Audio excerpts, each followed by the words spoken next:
Welcome to the Tuesday Review. I'm Nathan. I'm James. And I'm Callum. And this episode is dedicated to Egg Boy. Hashtag Egganazi. Hashtag Egg Boy for life. Egg Boy for Prime Minister. One day maybe. That guy should get a medal. He should. Tonight's feature discussion will be Triple Frontier. Yep. But we're also going to talk a little bit about Metro, Love, Death and Robots, and some other things. Yes. First, I just want to very quickly talk about a couple of weeks ago when we were talking about True Detective, when I was talking about, the seasons should have one director, so that there's a cohesive... I meant cohesive. I kept saying coherent. And as I was saying it, I knew I should be using the other word, but I didn't want to correct myself because one of the problems with the show is that if I go back and correct myself, I take up too much time, like I'm doing now. But I did it more than once, and it was just really annoying me. And then what was more annoying is that like 2 days later, I had to use the word cohesive in a sentence, and I was just like, this is so annoying. But anyway, I took a couple of steps to hopefully fix this in the future, and Callum and Nathan and myself have been discussing how to make the show work better within the constraints that we have. So hopefully in the next few weeks that'll pan out and help the show be better. Also, a couple of weeks ago I talked about Metro Exodus, and I just wanted to very quickly mention that after kind of being disappointed by that, I went back and played the first two games in the series, Metro 2033 and Metro Last Light, and I played through those, the Redux versions on the Xbox One, and they're just so much better.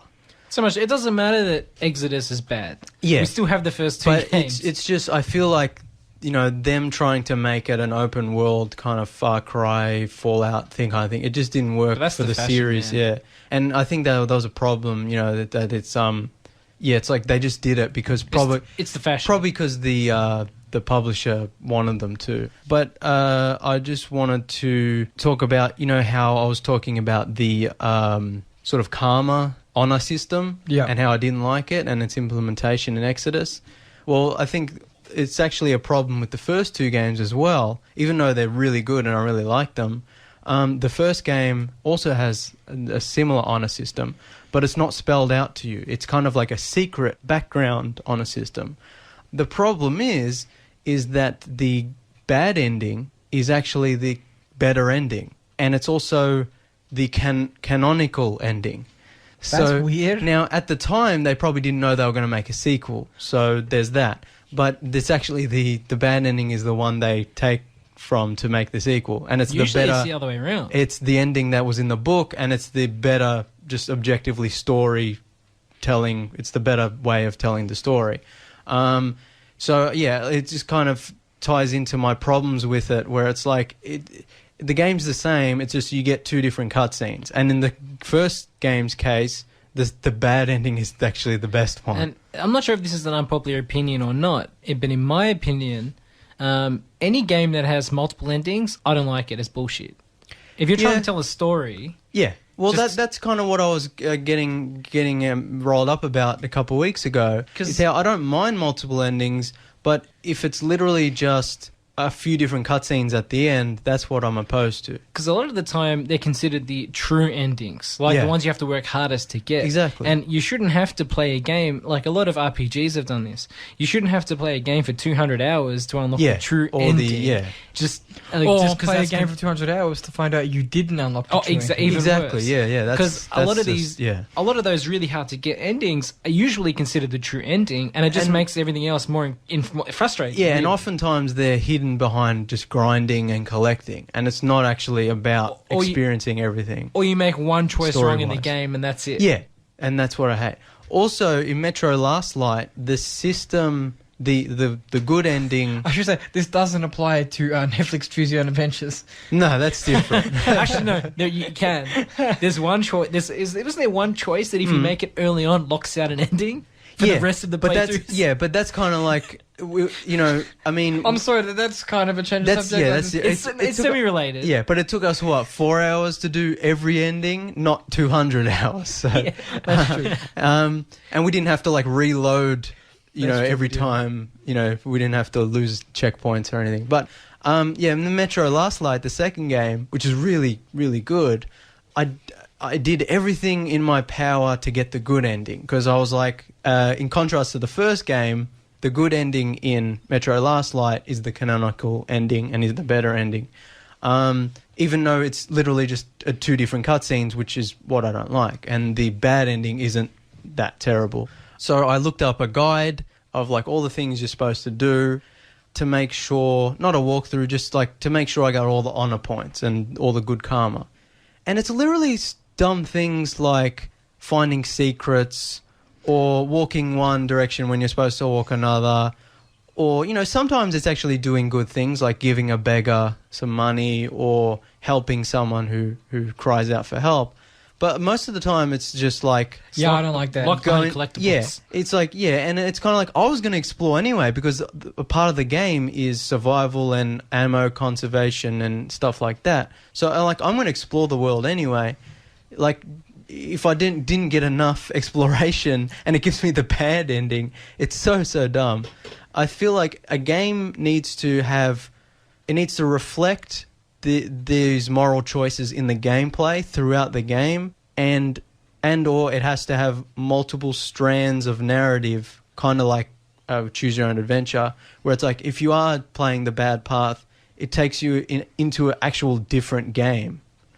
Not just because literally, as much as I love the first two games, it's the same in Metro games. It's the same game, but you get a different cutscene at the end. Look, and that's what I don't like. It might be an unpopular opinion amongst our listeners and ourselves at the desk here, but if you can't do it well, don't do it at all. Yeah, exactly. Because I'm not saying every game with branching narratives has to be a telltale adventure. Yeah. But just like have some actual meaning behind it. Yeah. And have the progression that drives these choices, not just be locked behind grinding, repetitive tasks or collectibles. And arbitrary... Yeah, make it based on actual moral decisions. Yeah, and also have it reflected in the gameplay and also in the story. Like, the characters should be reflecting your bad choices back at you, you know. Anyway, I've already taken up too much time talking about it, but I thought I just wanted to mention it because I've replayed those games and they're so much better. But now I'm started playing Shadow of the Tomb Raider, which I really want. Like, I really like the first two games, and I really wanted to play it when it came out. And this is the new ones, right? Yeah, the new rebooted. It's already pretty cheap now, yeah. Yeah, well, that's the thing is when the game originally released 6 months ago or whatever, they were like, oh yeah, there's going to be 7 DLC packs with story and this, that, and the other, and I'm like, just wait. You know what? I'm just going to wait for the Game of the Year edition, and I ended up getting it much cheaper and with all the content included. And this is one thing that I'll say, Square Enix as a publisher does this a lot. And it's a good thing. The fact that 6 months later, most of all of their games are like incredibly cheap. They're good value. It's good if you wait. It's good that they tell you what's in the season pass. There are some games where they're like, we're going to have DLC, but you just have to pay for it. We're not going to tell you what's in it. We don't even know ourselves. We're just going to get the developers to grind some stuff out. Yeah. But yeah, I just like it. Release dates don't mean anything anymore. You know, it used to be the game comes out in a day and you play it. It's like now it's like there's a day one update and then there's a patch fixes and bug fix and things that are added and things that are removed. Sometimes they'll remove things from a game, you know, weeks after it's been released. And it's like, what? And then there's all the DLC add-ons and it's just, it doesn't mean anything. I mean, I'm sure that, you know who's pretty good for that? Ubisoft that does things pretty well. No, but they nickel and dime you. No, but with like the Assassin's Creed games, like the base game of the new ones, not that I've played them, but I understand they're massive and they're a time sink, so you can just play the base game, not have to worry about the DLC. Yeah, but it's like you can, but the story doesn't end in the base game. The story continues. That's kind of my thing. But what I mean is, like the meat of the game is still like 30 hours long, and then there's extra supplementary stuff. Still, though, it's like a game isn't a game anymore. It's episodic. What do they call it? There's a word for it. As games as a service. Yes, exactly. That's bad. Yeah. Luckily, CD Projekt's is our Lord and Savior in this regard. And with The Witcher 3, they're like, there's not going to be DLC, there's going to be an expansion pack. And it's like, and it came out like, what, a year later or whatever it was?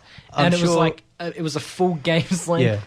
Yeah. expansion. I'm sure we'll be talking a lot about Cyberpunk in our Love, Death and Robots discussion. But yeah, so Shadow of the Tomb Raider, I haven't played a lot of it, but it's really, really good so far. But just one thing I want to say to all you game developers who listen to our show, if there is anyone out there who is a game developer or knows game developers, please, when you push pause, the menu should be silent.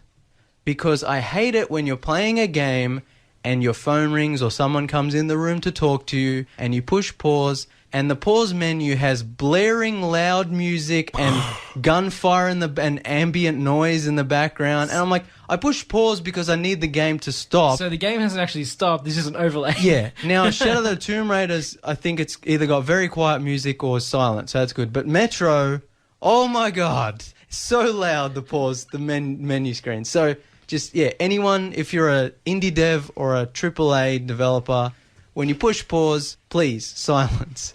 That's like, it's very necessary. Or at least have the option to turn it on and off in the menu. Like a volume slider, maybe. Even that, yeah. But anyway, yeah, just me rambling on, nitpicking. So where should we start? Well, I just want to quickly mention I finished Season 5 Part 2 or Part B of Arrested Development. How's the hold up?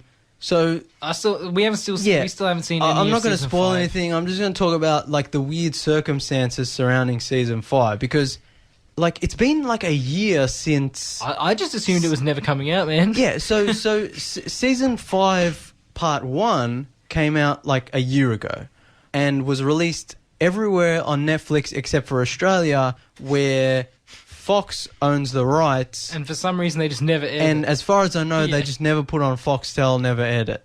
Or if they did, they just never advertised it, and their service is terrible, so we wouldn't watch it there anyway. I watched it in my ways. And it had problems, but I enjoyed it. So the first half, it was fine. Now, I was confused as to why they split the season in half in the first place. I couldn't really find a straight answer online. The rumor was that it was going to come out that Christmas. So a few months later, they were going to release the second half of the season. That never happened. Then there were some allegations against Jeffrey Tambor. So there was rumors that they pushed the second part of the season back even further because of that. But there was no real concrete reason why they split it in two and why they pushed it out so long. I suspected that it might be because you know how they re-released Season 4 as like a remix version? Yeah. I thought they were going to release Part 1 of Season 5, see what the reactions were, and then kind of take what they had of Season 5 Part 2 and edit it and remix it in their own way, which I thought was kind of a good idea because that way they can fix some of the problems that people had with Part 1.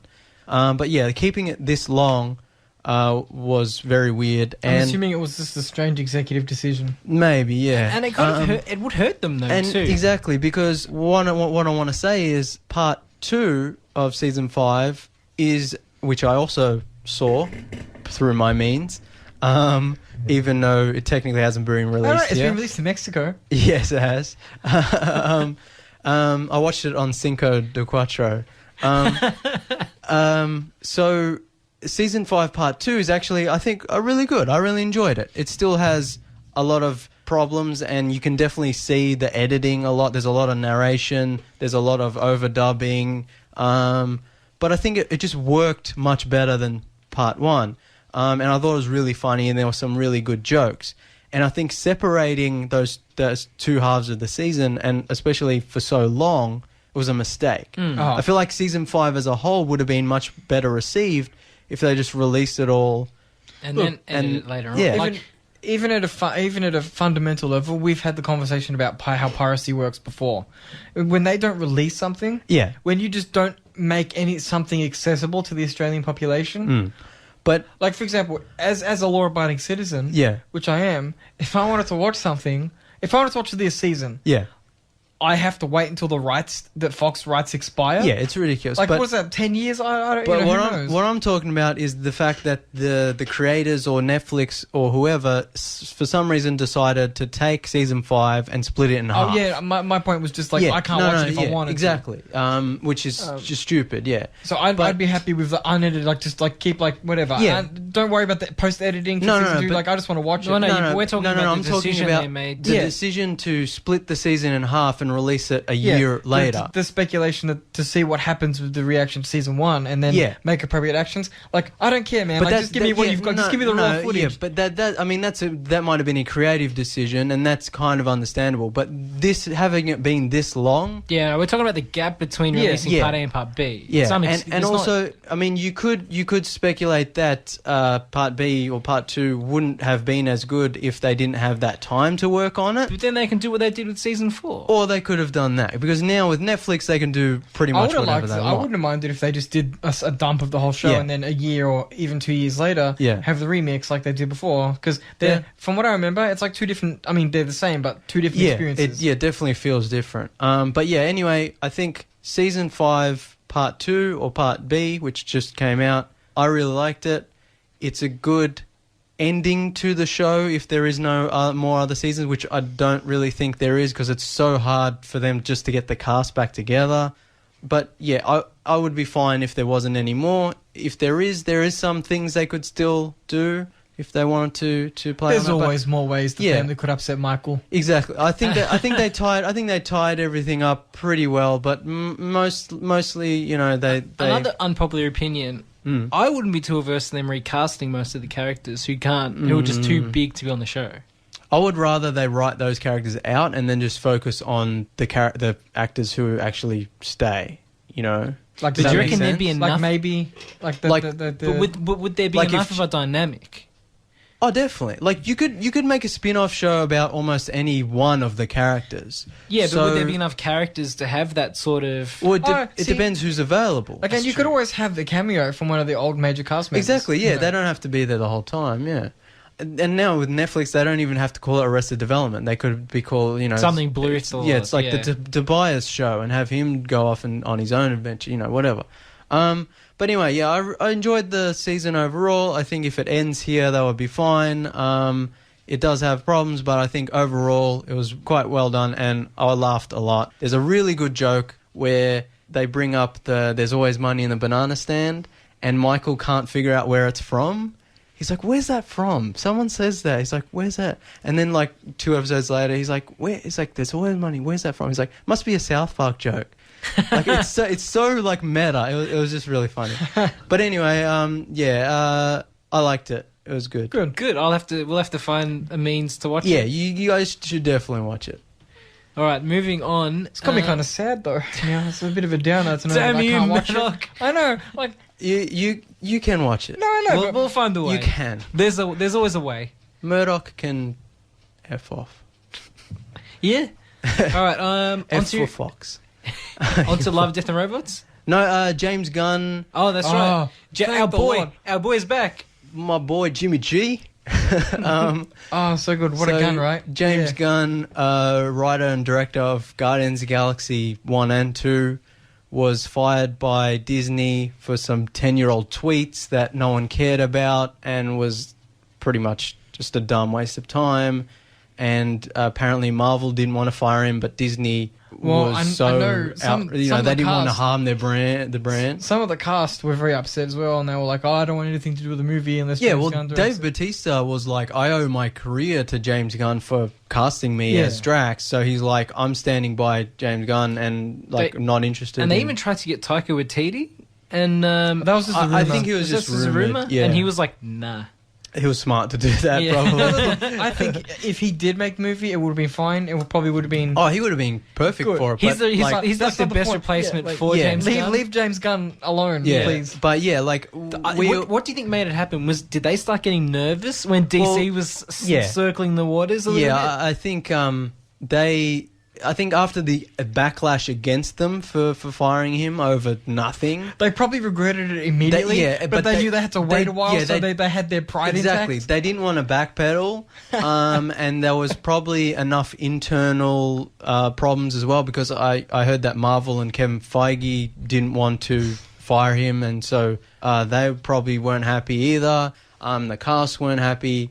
But yeah, and then DC came a knocking and gave James Gunn Suicide Squad, and then probably Disney was just like, okay, we got to get him back. But what's awesome is James Gunn is doing Guardians of the Galaxy 3 after he finishes Suicide Squad. So now he's doing both for rival companies. That's a slap in the face. Yeah, but it's great. So James Gunn ended up, I guess, coming out on top, because now he's got two major franchises from two major. And it's a reboot. Did you hear it's a complete reboot? Yes. Hype.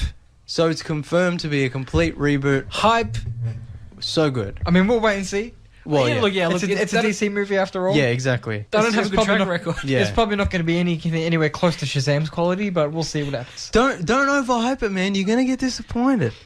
But yeah, anyway, it's good to have him back, and it'll be awesome to see Suicide Squad and what he does with that, and how he makes that its own thing, because DC screwed everything else up. And if there's anyone that can do it, I can see him. He's perfect for it. And Guardians of the Galaxy 3 is no longer really in any sort of, what's the word? Turmoil? When he left, I was like, well, now it's just Guardians is going to suck now. Yeah, but even if it was good, it was always going to be, it's just that movie that... It's post-Gunn. Yeah, it's like the movie that Gunn got fired from, that he shouldn't have and that he should have made, But now... He soiled it a little. Yeah, and now he's back. Even if it's bad, it's like, well, he got to make it, But it'll be good. It'll be good. Now we can move on to Love, Death and Robots, which is a... So it's an anthology show animated of cartoon shorts on Netflix, which revolves around the central themes of love, death, and robotics. And I say robotics as in general robotics, because there's all kinds of different interpretations there's of all of those themes. But what sets this show apart is the fact that it's entirely aimed at an adult audience. Yeah. Which is what a lot of mothers are going to find out very soon when the young children see cartoons on Netflix. Callum and myself binged this show over a couple of nights with a friend of the show, Callum. Mm-hmm. And the first thing that we talked about while watching this was that there's going to be a lot of children watching this show. Oh, yeah. Her parents see the trailer and they're just like, oh, you can go watch that. It's on Netflix. That's cool. It's like, no. It's it's aimed at adult. It should be called Love, Dicks and Robots, because there's a lot. There is some, I am a man who doesn't mind that kind of thing. Yeah. And there is some fantastic there's displays. so many. But yeah, so it's produced by David Fincher, and created by Deadpool director Tim Miller. For a second I thought you were going to say Rob Liefeld. I was like... No. No, Deadpool director, not creator. Yeah, obviously creator. It'd be tiny feet and thicker legs. And they teamed up to make this animated anthology series of 18 episodes. Short, they're very short. They're like 10, 15 minutes each. I think the longest one is like 17, 18 minutes, something like that. That span science fiction, fantasy, horror, comedy genres. You know? The whole running time is a bit over 3 hours, if I'm right. Yeah, I expected it to be longer, so I started on Friday thinking, I'll finish it on Saturday or Sunday, and I just binged it all on Friday night. But it goes pretty quick. It went so quick. It's addictive. Yeah, it's like, I'll watch one more, watch one more. And because they're all really short and they're all pretty good, none of them are bad. And yeah, they're all so fast paced. It doesn't feel like a long time. Yeah, so I was like, just next one, and I end up doing the whole thing. When we got to the end on Saturday, we were like, oh, that's it? Yeah. We're done. Yeah. I have to say, though, it's so refreshing to see, like, swearing, nudity, blood... Yeah. Like, the whole... I mean, people who listen to the show have heard us talk about 90s violence, in quotation marks. Maybe it's not as, as violent as... Well, it's not the same thing because it's animated and it's not X-rated, but... Well, I mean, we're not talking about X-rated action. We're talking about classic action movies. But, like, it's so nice to see, like, actual violence. I'm not a violent man, but I like to see violence on screen. Yeah. I like it, But so when there's, like, you see the blood, you see people attacking each other, even people having sex in what I would deem to be... maybe a kind of near authentic way instead of the Hollywood kind of. Yeah, the PG-13 with the covers halfway up. Yeah. With the underpants on. Especially because, like we were just joking, kids shouldn't watch it because it's aimed at adults. Yeah, it's so refreshing. Yeah, and it's like animation just isn't for kids, and it's never been just for kids. And that's a stigma which does still go around. Yeah, exactly. The cartoons are only for children. Yeah, but in this case, it's like this is definitely aimed at adults. It's very violent, lots of sex and swearing. But I think the sci-fi stuff's really cool. A lot of cyberpunk stuff, which we always talk about on the show, how there's not enough of that, and we'd like to see more. So this is, cool to see that. I feel like some of the shorts, though, verged on the CG being not rough, but I didn't like a couple of them. The animation styles. There were a couple. The photorealistic ones. Well, there were a couple which looked like they could have been. The Witness, I would say, is closer to like the better photorealistic CG. No, the Witness is like more like psychedelic, almost Spider-Verse-y kind of thing. It reminded me of. I think you're thinking of like Lucky 13 and the. No, I didn't mind Lucky 13. Lucky 13 was great. Lucky 13 was a good. That's probably my favorite one. Just because it's like straight up Halo. The animation reminded me of that Philip K. Dick book they made a movie. Scanner Darkly. Yeah. I really liked The Witness because it was so like colourful and like crazy and out there, psychedelic, and that was really cool. My favourite short out of all of them was the one about the gentleman who wakes up on the spaceship to find that they drifted off course. Well, that's one of the. See, that's the one where I didn't like the animation. No, I thought that's one of the photorealistic ones. I thought that was incredible. Beyond the Aquila Rift. Yeah, that was so good. Don't get me wrong. I like the story and I like the narrative and the ideas of the short. Just the CG put me off a little bit. Look, I'm a fan. Do you remember that Final Fantasy movie, Spirits Within? Yeah, I actually like that movie. I'm kind of the thing of like, if you're going to make photorealistic CGI, why not just do live action? But also, on the other hand, you then have the luxury of pretty much getting away with anything. Because you can make the actors look like whatever you want. You can make the sets as grand and you can make the space battles as insane as you want without kind of completely going over budget. Yeah. And honestly, the CGI in the Aquila Rift and Lucky 13, I thought was really good. Oh, man, better than most big-budget Hollywood movies. Now, that's probably because they're short, 10-minute films. And they're made by veteran studios, too. They're made by animation studios specifically to be fully animated. And whereas big Hollywood movies have, quick... VFX teams, VFX teams who are just like, oh yeah, we filmed this actor in front of green screen, and you need to create this whole thing behind him, just bang it out. I did some research into some of the studios, and quite a few of them, if I remember correctly, have sort of done a lot of work in video game cutscenes as well.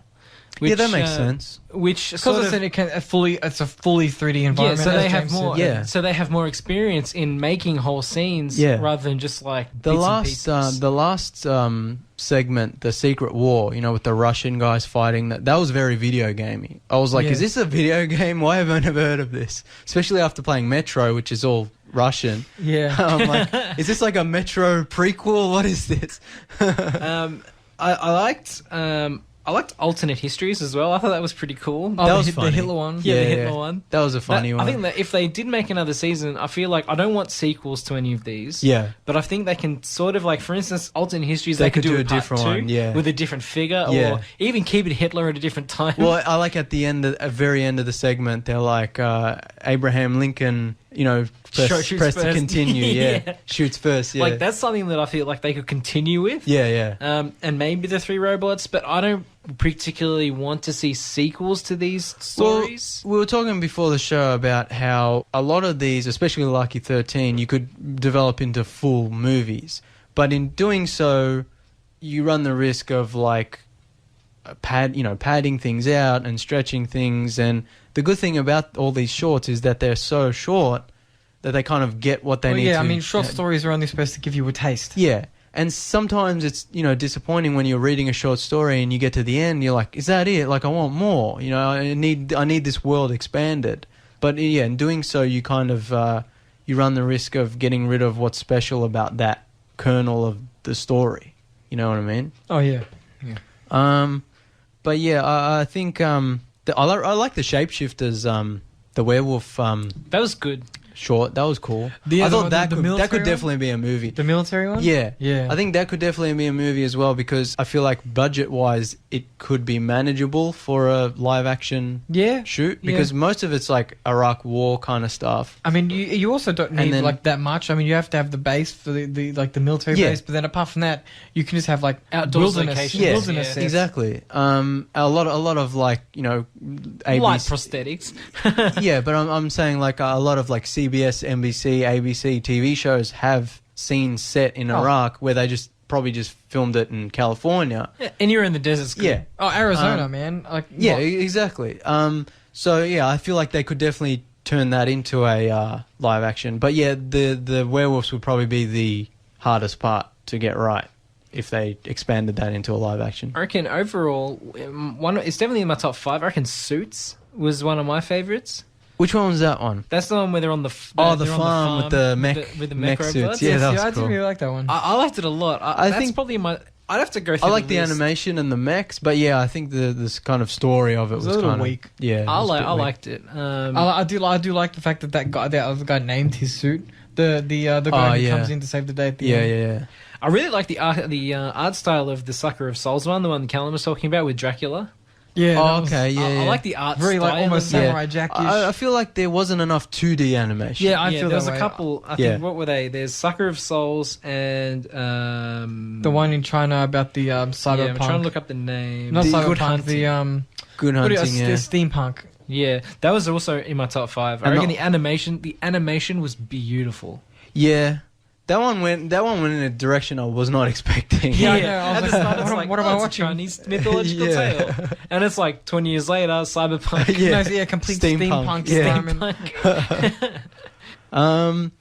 What was I gonna say? Oh yeah, the show really reminded me of like heavy metal. I would have liked there to be more 2D stuff, but just in terms of like the adult oriented animations, like very heavy metal style. Yeah. Animatrix, obviously, lots of Animatrix vibes.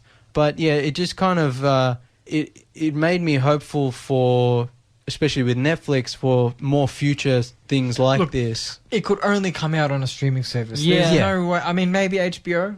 It was they probably wouldn't even do it. It was a bit too explicit for anything super mainstream. Oh yeah, you'd never get this on Adult Swim. Yeah, it's too heavy. No, yeah. But that's kind of like it's surprising in a very good way. Yeah, like there was like Liquid Television in the 90s, which is like an MTV thing where they got like really weird animators and like to do short animations and stuff, and then there's Adult Swim as well, which they do some weird stuff late at night. It's weird, but this pushes the envelope. Yeah, Adult Swim's more for teenagers. Yeah, but it's still like that. You know what I mean? Like getting weird animators to do whatever they want. I would like to see Netflix do more like that. Yeah, that'd be really good. if they could like bring back Liquid Television, if Netflix could like buy that brand name, even though no one knows what it is anymore. Like, that would be really cool. And just get, like, YouTube animators to do, like, shorts. For Netflix, that would be really perfect because the budget, it's not like... Because, that every now and again you'll hear they spend some incredible amount of money for a Netflix original. Like, I think this is the counterbalance to that. Yeah. It can provide a lot of content for their platform. And animation... I mean, granted, I know some animation can be very expensive to produce. But... in shorts like this, maybe not that much, and it's probably a lot cheaper than financing a AAA live action film like Triple Frontier, for example, which we're talking about. I don't think they financed it themselves, did they? Netflix, I'm not sure. But my point is, they don't have to pay paychecks for. I mean, they have to pay for vocal talent and the animators, but they don't have to pay like Charlie Hunnam. You know what I mean? Yeah, exactly. Yeah, they don't have to pay actors' salaries like. I think Netflix is the perfect place for these kind of anthology like almost shows. Avant-garde kind of adult. Like, Love, Death and Robots is, I guess, more higher-end animation. But I'm talking about even if they do like a really weird, like just low-budget anime, like get a weird guy off YouTube who made some funny videos. YouTube's and just gold be like, mine. and just be like, do you have any ideas? Like, we'll give you a little bit of money, and Sorry about that, we'll give you some money, and you can, make a short Go for us. mad, And yeah. like that would be perfect, and it's the perfect place for it as well because it's streaming. It's like 10 minutes, you watch it, and you don't have to tune in or whatever, Yeah, I'd love it, but we'll see what's the public reception to Love, Death and Robots been. Do we know how critics are feeling about it? Who cares? I mean, I like it. I haven't heard I haven't seen a lot of reviews or anything because there's so much stuff coming out that it kind of gets buried. But I mean, I would worry that people are going to be like, who cares? I don't think it's negative. But I think that's the good thing about Netflix is like it's got something for everyone.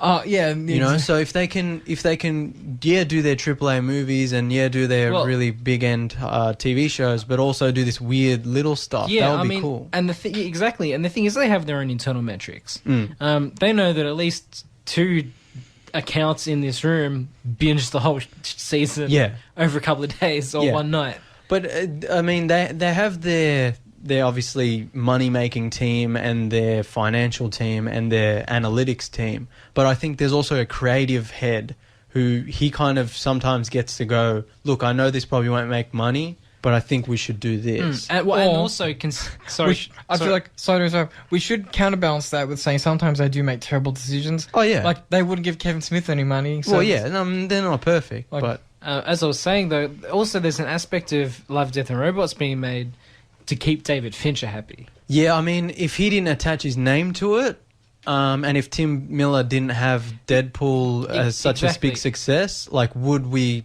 even see this? Probably not. Yeah, so yeah. There's an aspect also of these content creators, these big names, they also need to be pushing for their own creative content to be made as well. Because Netflix isn't going to hand it to them. That's true too. Like, if a big name director has a success, he should be going to Netflix and being like, I have an idea. Yeah, it's a bit weird. I'm going to be Neil Young making my trans album. You need to just accept me for who I am for this album. And I can go back making classic folk for you in the next album. Like, we need more creatives to be doing that. Yeah. And because pushing for that. In my opinion, Love, Death and Robots is gold. Oh yeah, I loved it. And we need more of this risk taking. Because that's what it is. It's risk taking. But and we don't just need more Love, Death and Robots. We need just more weird anthology shows, both animation and live action. Just like weird stuff. Exactly, because I know that wouldn't get made otherwise. No, I know everyone jerks off Black Mirror, and Black Mirror is good, but we can't survive on Black Mirror alone. Yeah, then that's its own sort of Twilight Zone thing. Like, in terms of anthology, we need more. Yeah, like just because we have one good one doesn't mean that we. Did you guys watch Weird City, the Jordan Peele? No, I binged that. It was alright. I'm just looking forward to the Twilight Zone remake. There was a couple episodes of Weird City that made me laugh so hard. Steven Yeun and his watermelon is the funniest thing I've ever seen. Anyone who's seen it will know what I'm talking about. It. No one's probably seen it, so I don't know. But it's so funny. Anyway, but I hope Love and Death and Robots leads to more of these kind of animated anthology things. There is and more cyberpunk stuff as well. I know we're getting Blade Runner anime and I forgot about that. An Altered Carbon anime, and plus season 2 of the live action Altered Carbon. So Netflix has got us covered for cyberpunk. But yeah, it's like in terms of like cyberpunk, like CD Projekt Red and Netflix are really the only places doing that stuff. But there was a Ghost in the Shell's coming to Netflix. Not Ghost in the Shell, sorry. Evangelion. Yeah. Yes, yeah. Yeah. Wrong cyberpunk. But there was a cyberpunk anthology novel that I read a few years ago called Mirror Shades, which had some really cool stories. And who wrote that? It's various authors. Oh, okay. And that was really cool. Had some really cool stories. If anyone from Netflix is listening, if any of those game developers I was talking to before. Know any Netflix developers, producers, buy the rights to that book and make a live action and or animated and or both anthology series based on that, because that would be dope. Yeah. All right, moving on to almost out of time, discussion. and we got our main review. Triple Frontier. Triple Frontier. Ben Affleck, Charlie Hunnam, Oscar Isaac's thriller. The name of the movie is so bad. It should have been called We Were Warriors instead of... Isn't that a New Zealand movie? Yes. I don't know. Oh, no, that's Once Were Warriors. But I feel like there's... Because that's just a throwaway line in the film is We Were Warriors. I'm like, that's a much better title than Triple Frontier. I don't know. I feel like that's just as... that's more cliche. And? But yeah, Triple Frontier, directed by J.C. Chandor, who I really, really liked his last film, A Most Violent Year. That was a good movie. Really, really good movie. And his other films, All Is Lost and Margin Call, are also really, really good. So he's a director I'm really interested in seeing his stuff. He's a really good director. This film sort of... I don't think it wasn't getting any really big buzz. No. This movie, I looked up the Wikipedia before. This movie's been trying to be made since 2010. Yeah. They were trying to... It's like been stuck in development hell for a long time. And Netflix picked it up. And of course, Netflix is the one to bring it out of that. So yeah, it's stacked cast. It's got Oscar Isaac, who's the best. Ben Affleck, who everyone knows I hate. And we are Ben Affleck apologists in this studio. Callum you myself, guys are. But he's bad in this movie, he's really bad. He's really bad. There is some wooden acting going on, and I can't defend my boy. No, he's terrible. Charlie Hunnam, Pedro Pascal, who's also bloody top notch. He's mint. And Garrett Hedlund, which apparently I looked him up, and he's been in a lot. Yeah, but see, I'm a unapologetic, unabashed, unashamed fan of Tron Legacy. That's a good movie. So, like, for me, like, he's my boy Sam. You know? He's that guy that I know that face, but what's he from? I'm like, what have I seen him in? I looked him up. He's been in, like, everything, but I still don't know who he is. Yeah, he's been in a lot of stuff. But yeah, the cast, like, one of the things is Ben Affleck probably is the biggest name star, and so he's on all the posters, he's up in the front, and that puts me off, you know. But watching the movie, I was so glad that Oscar Isaac is sort of the main character. He is. Because he's so much better, and I love it. And he has the coolest name, Pope. Pope, yeah, in the movie. Too close to Pope for my liking, but... Yeah, he's just one letter away from being a shitty Star Wars character. To quote our boy Prince, don't want to be the president, you want to be the Pope. But I think all the other cast, I think, are really good and elevate the movie above Ben Affleck's shitty acting, because he's terrible. No. His acting in this movie, it's not He's terrible in everything. I know you guys disagree, but he's terrible in every movie. But in this movie, god damn. But yeah, like, I like this movie. I enjoyed it a lot. It has problems, which we'll talk about soon. But overall, I thought it was good. Like, to sing a couple of praises, the cinematography was tight. It looks really nice. I think the action's really well done. I think J.C. Chandor is kind of like with Denis Villeneuve. Like how he directed Sicario, he just elevates the material. I think J.C. Chandor, even though he co-wrote the script, like, his direction is just well done. Like, he executes... It's a tense film. Yeah, he executes the movie better than it's written. 100%. Because it has a lot of problems in that regard. Yeah, and it's really tense. There's some really good action scenes and helicopter shots. I love helicopter shots. They don't do helicopter shots in movies anymore. Did they get Tom Cruise to fly the helicopter in the movie? Yeah, I was going to say, I'm like, other than Mission Impossible, you don't get actual practical helicopters flying over fields anymore. Because in the 80s and 90s, every action movie, every thriller had... Because it was cheaper than CG. Yeah, and now it's like everything, they either don't do it or they have like really bad CGI. And I'm like, I'm so glad to see a movie now that has it. The scene where you see the plane come in and you're like, oh, how are they going to get away on that plane? Yeah. And then he's like, okay, you come in. And you see the helicopter, me and Nathan were like, yeah. Yeah. But yeah, I think overall, it's very slow burn, I think. It's not really fast paced, I wouldn't say. It takes its time. But I kind of like that. Yeah, that's not a bad thing. Yeah. Look, every time a Netflix movie comes out, whether it's good or bad, people say this is the worst piece of shit I've ever seen, worst movie ever. And I'm like, but you watched it for free. And Netflix gave the filmmakers a budget to make a movie they've tried to be made for years and to do it their way. This movie's a gift when you think about it that way. It's amazing that it even exists. This movie has been in the pipeline for 9 years, and Netflix is releasing it. Yeah, and like we were talking about before the show, people always shit on the bad Netflix movies, but there are so many more bad movies coming out theatrically in the cinema that are so much worse. Exactly. We were talking before the show, and I said to James and Callum, I said, if this movie came out in the theatres, it would be a blockbuster. It would be getting lauded. Maybe not lauded. It would have a stacked cast. It probably wouldn't do extremely well, but people would be giving it more time of day than they are on Netflix. Even though on Netflix they can just watch it at their home, pretty much for free. You've got the Spielbergs out there being like, Netflix. Who cares? Pinky out, drinking his director's drink. I don't know what the director's drink. The special drink the directors get. Yeah, only the special. Yeah, that special director juice. So it's on Netflix. Check it out. If you like Sicario, it's not as good, but it's got similar. It's a Netflix original Sicario. No,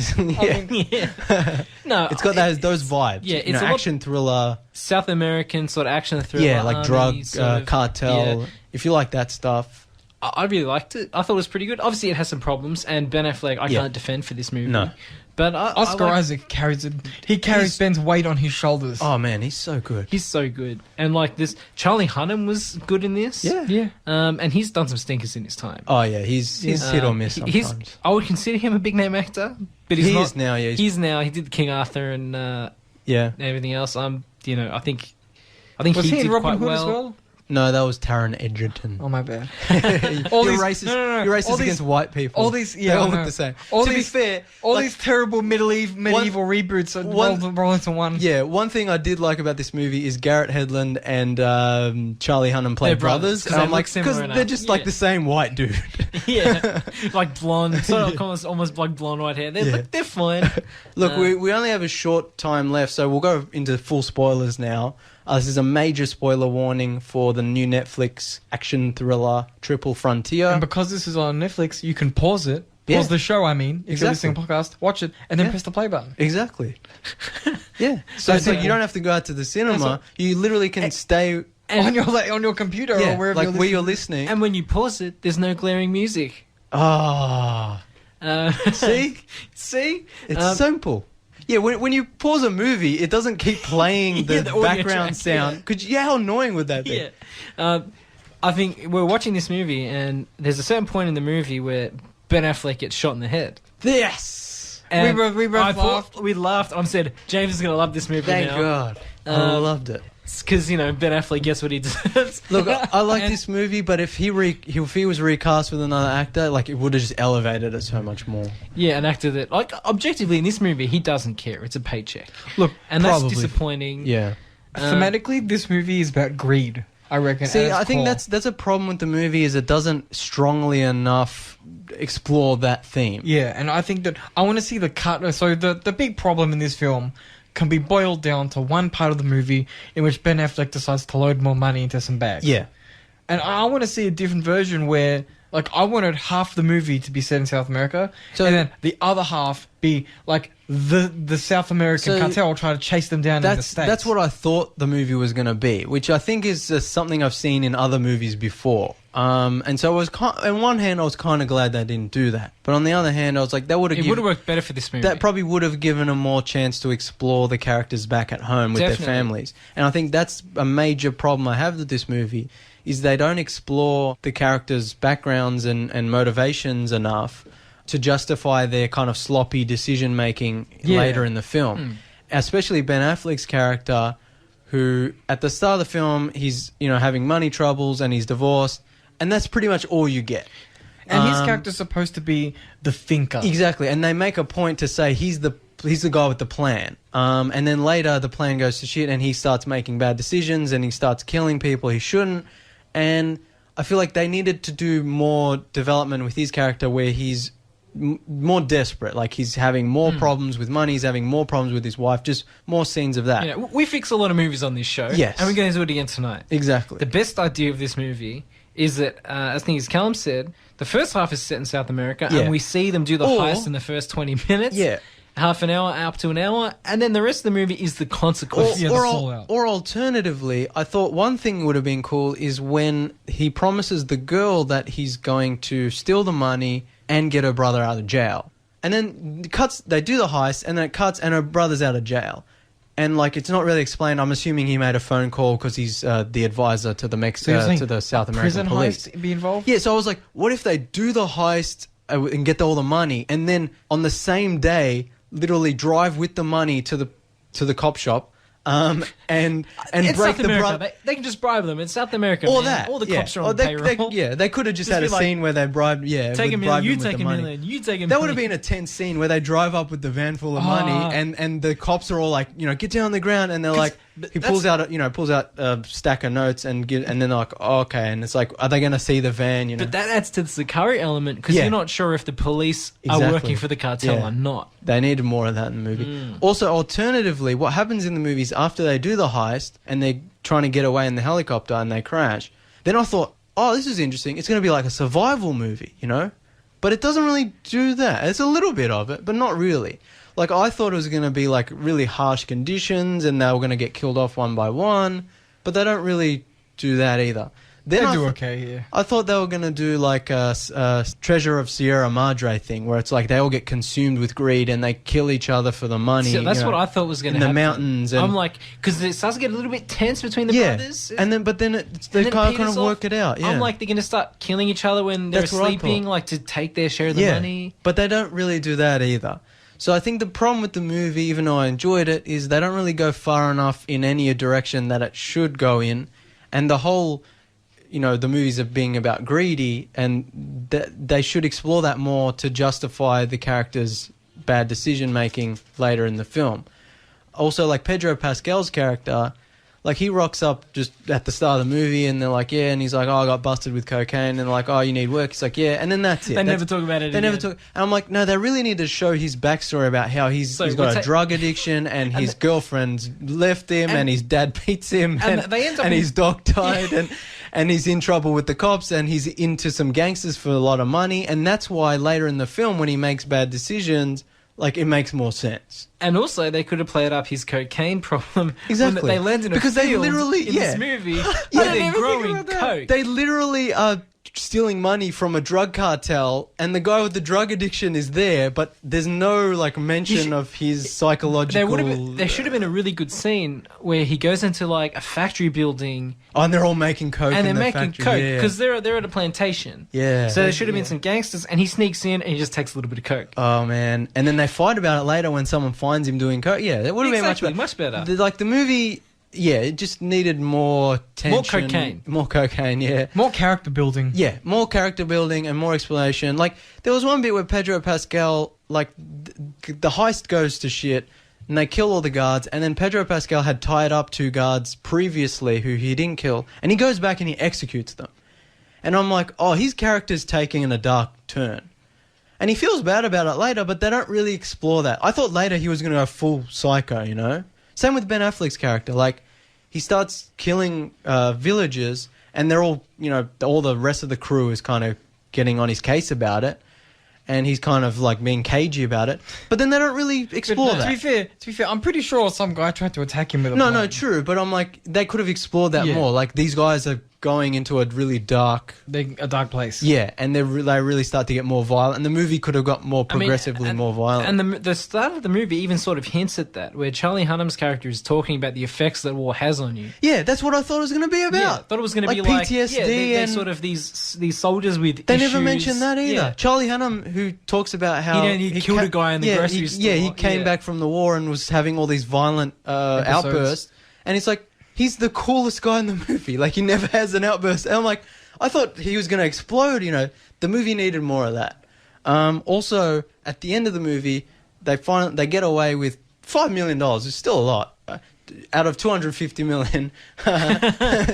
But still pretty good. And they decide to give it all to Ben Affleck's character's family because he dies. And But that's sort of disingenuous. And yeah, I was kind of like, look, $5 million is a lot. You could still keep a little bit. I know it's symbolic and whatever. It's symbolic, but it's also disingenuous because Yeah. Charlie Hunnam knows the coordinates. Yeah, and also that was cool too. I kind of like that bit where I was kind of like, oh, there could be a stealth sequel that's not called Triple Frontier 2, that's called something else. And they just have it be about something else with different characters, but Oscar Isaac is still in it. And Reflecting on it, it's sort of disingenuous because the Charlie Hunnam's character is playing it off like he doesn't need the money. He still knows where he knows exactly where the money is. Yeah. It's like I almost get the idea that he and Pope will go back and get it. Yeah, but also one other thing I was thinking of was to make this movie better or to make a better sequel is at the end of the movie when they're all giving away their shares to Ben Affleck's family, Oscar Isaac just pieces out with his share and he becomes the bad guy. And then, you know, whether there's a sequel and he's the bad guy or whether this happens like halfway through the movie and he becomes the bad guy, I thought that would have been cool.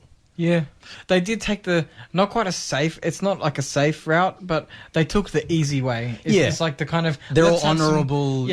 I mean, in terms of the whole film, it's like, okay, let's have some cool varying locales. Yeah. We'll have some gunfights in each Visually, of them. the movie's really strong. Like, action-wise, directing-wise, it's really well done. They didn't put the time into... Yeah, the story and the characters, is like... So it looks nice, but...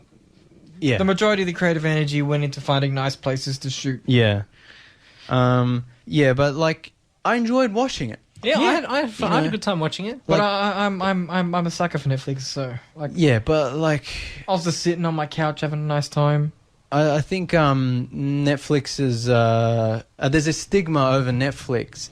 You know that every movie they make is horrible, and I'm like, it's okay to say you liked a movie. Like if it has problems, like it's okay to say you liked elements of a movie. Yeah. Like a movie doesn't just have to be good or bad. It can be okay. That's right. It can be in between. Like most movies are in between. Yeah. Movie reviewing is complicated. Yeah, it's like with Captain Marvel or Glass or whatever other movies we've talked about. It's like sometimes we're harsh. Sometimes we're like fair. It's like if the movie's 40% good and 60% bad, you can still acknowledge it's that a bad 40%. movie, but the 40%, I really like that 40%. Like, I mean, Captain Marvel, I liked the first half, hated the second. That doesn't make the first half any worse. Exactly. And there are still things in that I would like to see explored in future films and which can be fixed in future films, you know, things that we didn't like or whatever, you know.